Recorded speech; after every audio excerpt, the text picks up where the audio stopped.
Hello everyone, welcome to the Code Guard Academy YouTube channel. So we are back with another video of our OSCENT course. तो फar जो है हमने कुछ OSCENT के topics cover किए थे, तो उन्हीं टॉपिक्स को हम आगे कंटिन्यू करेंगे और सिमिलरली जो है आज हम एक और टॉपिक को कवर करेंगे। तो आज का जो हमारा टॉपिक है वो है operational security for OSCENT investigators.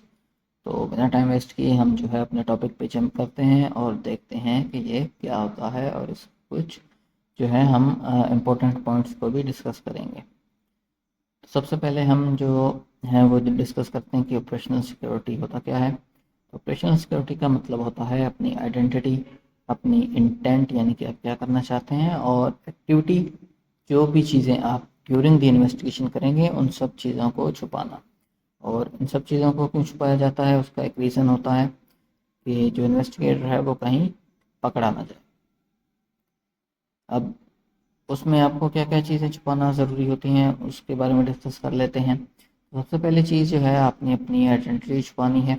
अब आइडेंटिटी में आपका रियल नेम, आपकी ईमेल एड्रेस और आपका फ़ोन नंबर, क्योंकि ये तीन चीज़ें जो हैं वो फर्दर इन्वेस्टिगेशन अगर की जाए तो आपकी ऑफिशियल आइडेंटिटी आप तक पहुंचा सकते हैं कि आप कौन हो। तो ये चीज़ें आपने जो है एनी हाउ प्रोटेक्ट करनी है। उसके बाद आपका इंफ्रास्ट्रक्चर, इंफ्रास्ट्रक्चर से मुराद आपकी डिवाइस। अब डिवाइस आपको प्रोटेक्ट करनी है, आपको आपकी आईपी एड्रेस प्रोटेक्ट करनी है और आपके अकाउंट जो आप उस डिवाइस से यूज़ कर रहे हैं वो प्रोटेक्ट करने हैं। आपका जो इंफ्रास्ट्रक्चर है वो भी आपके तक जो है वो लिंक कर सकता है, आपको कहीं ना कहीं मुश्किल में डाल सकता है, पकड़वा सकता है, तो वो भी आपने प्रोटेक्ट करना है। इंफ्रास्ट्रक्चर के बाद आपकी इंटेंट कि आप क्या करना चाह रहे हो, आप जो है क्या इन्वेस्टिगेट कर रहे हो या किस पर्सन को, किस शख्सियत को, किसको आप जो है वो टारगेट स्पेशली कर रहे हैं। तो ये चीज़ भी हाइड करना बहुत ज़रूरी होता है। अब ये चीज़ें कैसे की जाती हैं उस पर आ जाते हैं कि आपको जो है ऑपरेशनल सिक्योरिटी को में कि जो कौन सी अप्रोच यूज़ करनी चाहिए, क्या क्या चीज़ों का यूज़ करना चाहिए, किन चीज़ों पर रिलाई करना है। तो सबसे पहले आपको जो चीज़ करनी है वो है नेटवर्क को आइसोलेट करना है। नेटवर्क आइसोलेट क्यों करना है उसके ऊपर भी आते हैं, लेकिन सबसे पहले कैसे करना है जब वो हम डिस्कस करेंगे तो आपको ये भी चल जाएगा कि क्यों करना है। तो नेटवर्क को आइसोलेट इसलिए किया जाता है ताकि जो है आप कहीं पकड़े ना जा सकें, क्योंकि आपका नेटवर्क जो है वो आप तक जो है वो लिंक करता है। तो अगर आपका नेटवर्क आइसोलेटेड नहीं है तो आपकी रियल आइडेंटिटी जो है वो खतरे में है। तो नेटवर्क को आइसोलेट करने के लिए आपको दो चीज़ें जो हैं वो मस्ट है। सबसे पहले आपने नॉर्मल ब्राउज़र यूज़ नहीं करना, आपने जो है टोर ब्राउज़र यूज़ करना है, क्योंकि जो नॉर्मल ब्राउज़र होते हैं वो आपकी आइडेंटिटी रिवील करते हैं, जबकि टोर ब्राउज़र है वो रिवील नहीं करता। अब टोर ब्राउज़र कैसे काम करता है उस पर भी आते हैं, लेकिन उससे पहले दूसरी चीज़ जो आपको चाहिए वो है वीपीएन, वर्चुअल प्राइवेट नेटवर्क, जो कि आपके नेटवर्क को आइसोलेट करने में और आपकी आइडेंटिटी को हाइड करने में हेल्प करता है। तो अब आ जाते हैं टोर ब्राउज़र पर कि ये काम कैसे करता है। तो टोर ब्राउज़र जो है वो हमारा एक सीक्रेट एजेंट समझे, जो कि इंटरनेट पर हमारी हर एक की गई एक्टिविटीज़ को हाइड करने में हमारी हेल्प करता है। अब ये हमारी आइडेंटिटी को बेसिकली छुपा देता है कि हम जो भी काम कर रहे हैं वो शो नहीं कराता। अब ऐसा समझें कि आप एक ऐसा क्लॉक पहन लें, ऐसा सूट पहन लें जो कि पहनने के साथ ही आप इनविजिबल हो जाएं, यानी कि आप लोगों के बीच में फिर रहे हैं, आप लोगों को देख सकते हैं, आप सब कुछ ऑब्जर्व कर रहे हैं, लेकिन आपको कोई भी देख नहीं पा रहा। तो हमारा जो टॉर ब्राउज़र है वो ऐसा ही है। जो दूसरे ब्राउज़र हैं उनको ऐसा समझें जो कि हमें लोगों के बीच में हाइड नहीं करते, जैसे बाकी लोग होते हैं हम भी शो हो रहे होते हैं वैसे ही टॉर ब्राउज़र में ऐसा नहीं होता। हम सबको देख पा रहे हैं लेकिन हमको लोग कोई भी नहीं देख पा रहा। तो इस तरीके से होता है। टॉर ब्राउज़र का जो वर्किंग मैकेनिज्म है वो कुछ इस तरीके से है कि आप नॉर्मली क्या होता है, आप अपने डिवाइस से रिक्वेस्ट करते हैं तो आपका जो आईएसपी इंटरनेट सर्विस प्रोवाइडर होता है उसका राउटर वो सर्वर के राउटर को आपकी रिक्वेस्ट फॉरवर्ड कर देता है और सर्वर से हमें वो डेटा फिर मिलता है। लेकिन अगर यही चीज़ आप नॉर्मल ब्राउज़र से नहीं कर रहे, टोर के ब्राउज़र से कर रहे हैं, तो आप जो रिक्वेस्ट भेजेंगे वो आपके इंटरनेट सर्विस प्रोवाइडर यानी कि जो आपको इंटरनेट प्रोवाइड कर रहा है उसके सर्वर पे जाएगी, राउटर पे जाएगी और आगे से जो है वो टोर के नेटवर्क में फॉरवर्ड हो जाएगी। अब टोर जो है क्या करेगा, अपने बहुत सारे जो उनके राउटर्स होते हैं उन पे फैलाएगा।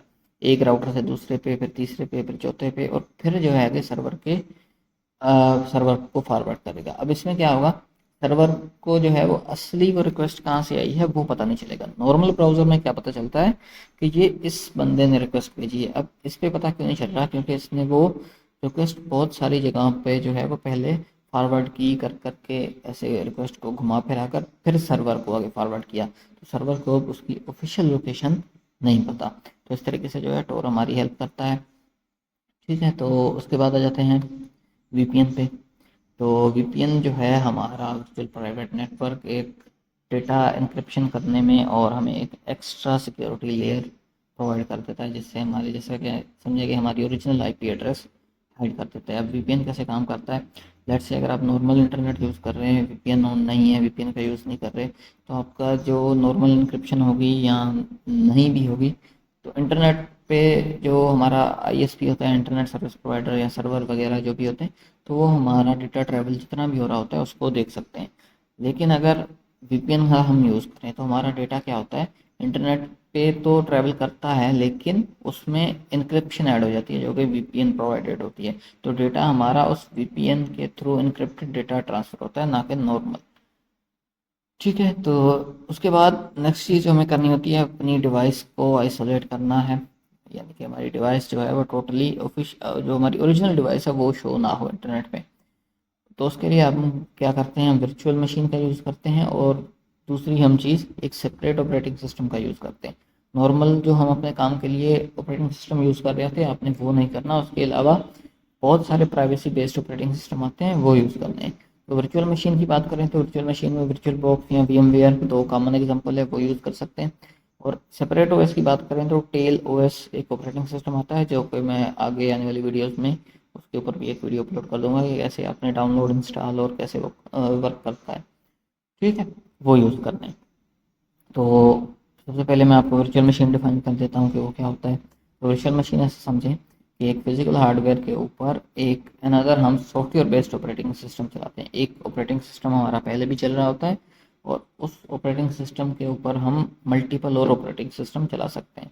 अब कैसे ये काम करता है उस पर आ जाते हैं। बेसिकली क्या होता है कि हमारा जो होस्ट हार्डवेयर है, यानी कि जो डिवाइस है, इसके ऊपर एक ऑपरेटिंग सिस्टम चल रहा होता है। ठीक है, लिनक्स चल रहा है या विंडोज़ चल रही है, कुछ भी चल रहा है। तो एक टाइम पे हम एक ऑपरेटिंग सिस्टम चला रहे हैं, एक से ज़्यादा नहीं चला सकते, ये है हार्डवेयर में इशू होता है। तो अब एक जो होस्ट है वो तो आप अपने पर्सनल काम के लिए आपने रखा हुआ है, लेकिन अगर आपको इन्वेस्टिगेशन करनी है तो आपको क्या करना है, अपनी डिवाइस को आइसोलेट करना है। तो वहाँ पर आप क्या करेंगे, आप एक और ऑपरेटिंग सिस्टम तो इंस्टॉल नहीं कर सकते क्योंकि एक ही चलता है। वहाँ पर जो है हम वर्चुअल मशीन की टेक्निक यूज़ करते हैं। वर्चुअल मशीन में एक हाइपरवाइजर सॉफ्टवेयर बेस्ड अप्रोच होती है जो कि यूज़ होती है, जो कि हाइपरवाइजर आपका होस्ट ऑपरेटिंग सिस्टम के एज एन एप्लीकेशन इंस्टॉल होगा, और उस हाइपरवाइजर पे हम मल्टीपल और ऑपरेटिंग सिस्टम इंस्टॉल कर लेते हैं जो कि एप्लीकेशन के टाइप मतलब होगी कि एप्लीकेशन रन करते हैं ना, बिल्कुल वैसे ही रन करेंगे। और वो ऑपरेटिंग सिस्टम ऐसा समझेंगे कि वो इंडिपेंडेंट ऑपरेटिंग सिस्टम है, लेकिन ऐसा होता नहीं है।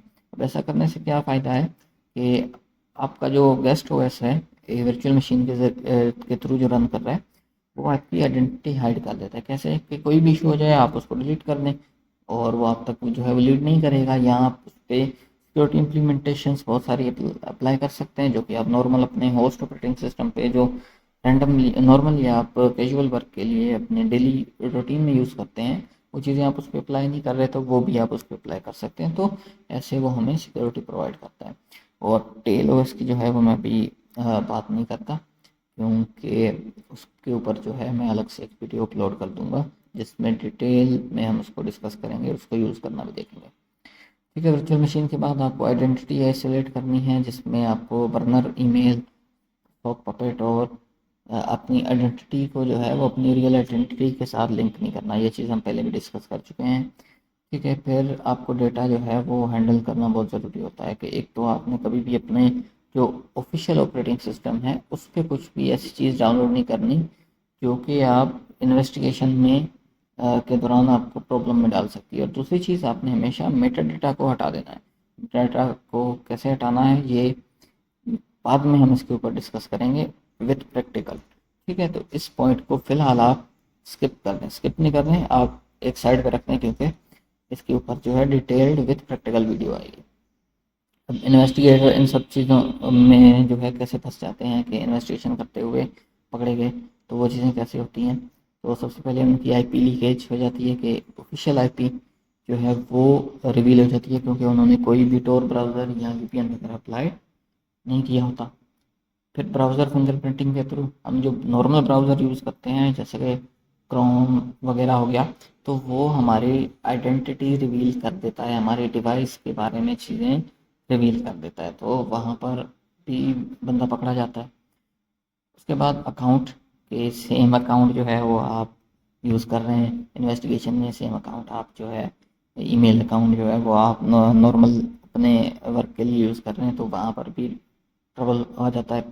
आपका बिहेवियर पैटर्न, जो कि टाइपिंग स्टाइल हो गया, आपके एक्टिव आवर्स हो गए, जो कि आप नॉर्मल अकाउंट अपना रियल अकाउंट पे भी वही चीज़ें कर रहे हैं और वही आप इन्वेस्टिगेशन के दौरान भी कर रहे हैं, तो वहाँ पर जो है वो चीज़ें मुश्किल में डाल देती हैं। और उसके अलावा मेटा डेटा लीक्स, कि दो पोस्टें आप अपलोड करते हैं, दो इमेजेस, ठीक है, वो इमेजेस अलग अलग हैं लेकिन डिवाइस एक ही से क्लिक की गई हैं, अगर उसका मेटा डेटा नहीं हटाया गया तो दोनों पे जो है वो मेटा डेटा सेम ही शो होगा कि ये सेम डिवाइस है। तो अलग अलग अकाउंट से पोस्ट की गई चीज़ भी सेम जो है वो आइडेंटिटी रिवील करा देती है, क्योंकि दोनों की डिवाइस सेम है। तो इस चीज़ को भी आपको देखना होता है, ठीक है। तो ये थी आज की वीडियो। आई होप कि आपको जो है वो ये टॉपिक समझ में आ गए होंगे। तो आज की वीडियो को यहीं पर एंड करते हैं, और thank so much for your time.